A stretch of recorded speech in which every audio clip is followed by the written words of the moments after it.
Things are about to get crazy. If you've been following the channel for any amount of time, you know that we strive to do basically a video a week, and we're really in the details and in the weeds on life insurance. And that's about to start changing, not because we've abandoned life insurance, but because most of you have been asking us questions about other financial vehicles and other instruments.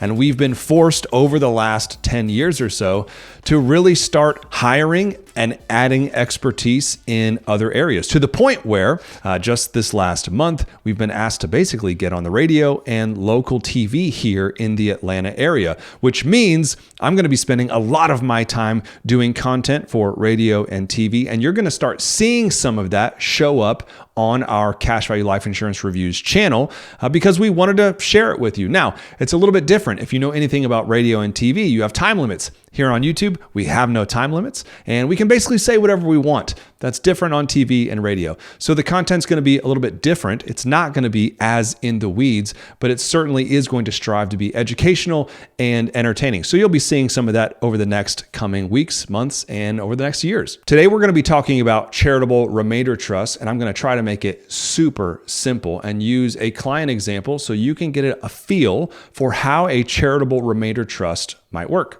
A charitable remainder trust, very simply, is an irrevocable trust whose goal is to donate trust assets to a charity when the donor passes away. That's why it's called a remainder trust. So we had a client who came into the office. She was much more beautiful than this stick figure that you see, but she was 65 years old. She had $250,000 that she had earmarked for some of the charities that she gives to here locally, her church, local food bank, a ministry that does outreach to homeless people. And so anyway, she had $250,000 earmarked to these charities. But she was a little bit worried about just giving the $250 to the charities because, she had kids and she didn't want them to feel like, she was giving away their inheritance. And so we came to her with this idea of a charitable remainder trust. And here's how it's going to work. This $250,000 was in highly appreciated stock. What that means is it had large gains on it. And if she were to ever sell that $250,000 of stock, she'd have a big tax bill. So what we did is we took that $250,000 of highly appreciated stock, and we donated that stock to the Charitable Remainder Trust. Now, what's really cool about that process is, number one, that gives her a tax deduction. It's going to be around $100,000 deduction because the donation actually happens at death. So my camera just overheated and I don't remember where I was. I think she donated the $250,000 into the CRT. It generates around $100,000 deduction. So she's got $100,000 tax deduction for the $250,000 in highly appreciated stock that she donates into the Charitable Remainder Trust. Why isn't it the full $250,000 as the deduction? Well, the reason it's not the full $250,000 is because the charity is not going to get this money until she passes away. And since it's a remainder trust, she actually is able to access the dollars she donated to the trust while she's alive. So this is where it gets really cool. So step one is we donate the highly appreciated stock into the Charitable Remainder Trust. Step two is the trust gets to sell that highly appreciated stock with no taxable implications because it's basically a charitable trust, which means they don't pay taxes in the same way that you or I would pay taxes. This Charitable Remainder Trust, step three, is we are going to put those dollars into an annuity that's going to pay her out 5% of the trust assets every single year. So this CRT is going to pay her back while she's alive 5% of the assets. I apologize for my handwriting. I'm doing the best I can. It's going to pay her back 5% of the trust assets every single year while she's alive. Now, that's going to work out to around $15,000 per year. We'll show you this in a second. But remember, she has a $100,000 tax deduction that she can use. There's two ways she can use it. Well, there's more than that, but we typically will position this as use it one of two ways. Number one, you can do a $100,000 Roth conversion in that first year and do it for free because you've got a $100,000 deduction. That's a really cool way to use a charitable remainder trust. The other way is this 5% payout that's going to be coming to her while she's alive. She's going to get several years of that with no taxable implication because she's going to peel off some of that $100,000 deduction to be applied towards that 5% income payment. But here's the deal. We knew that she was not going to use that 5% payout for her, right? The reason she did this is because she was already going to donate that money to the charity.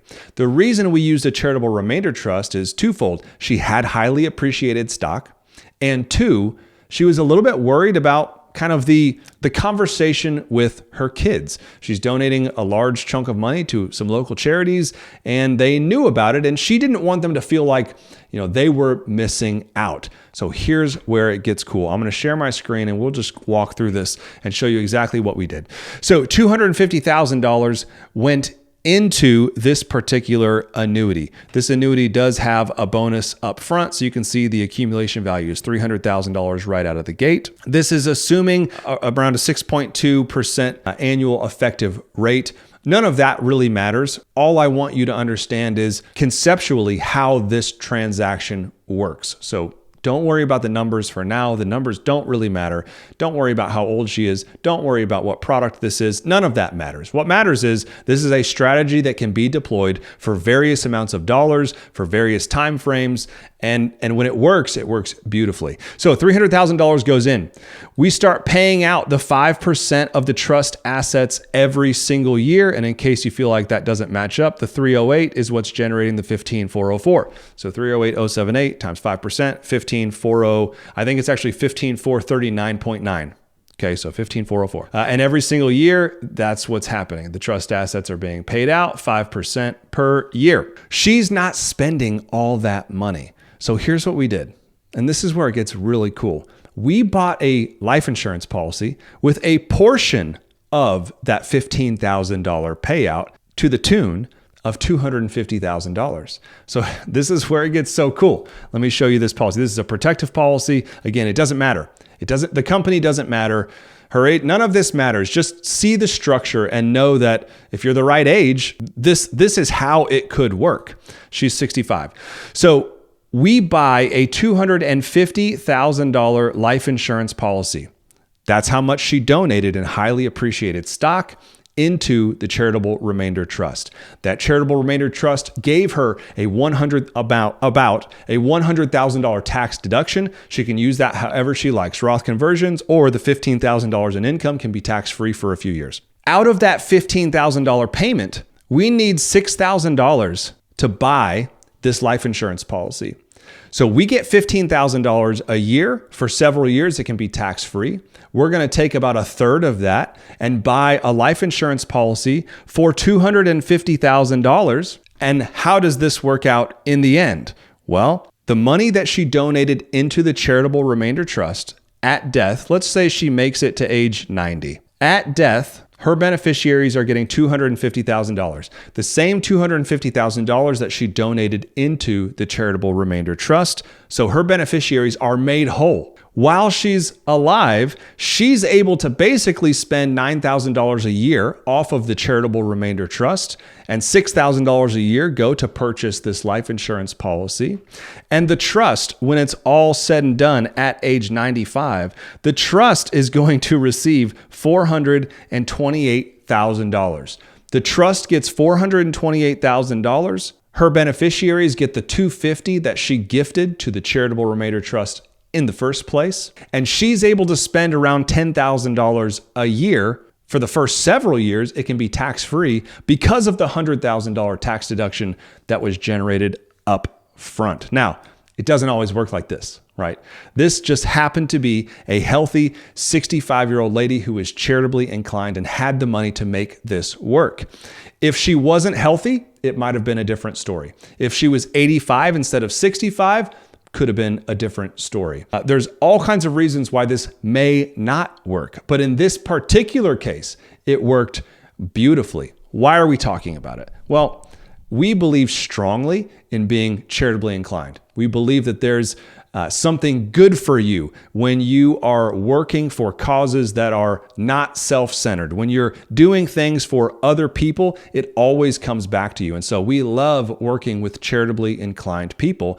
And this is a wonderful way to give benefits to a charity while still retaining control over some of the dollars. And in this particular case, if things work out this way, now I didn't show you the guaranteed values. The guaranteed values don't look this good. This was the assumed value. So it could work out worse than this.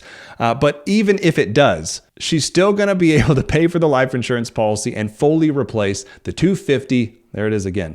You do that and then you get the thumbs up. Stupid. I think we can turn it off in our settings, but I don't know how. She's able to replace the $250 that she gifted to the Charitable Remainder Trust. The Charitable Remainder Trust is going to get a huge windfall at her death, and her beneficiaries are going to get that $250 back to them in the form of a tax-free death benefit.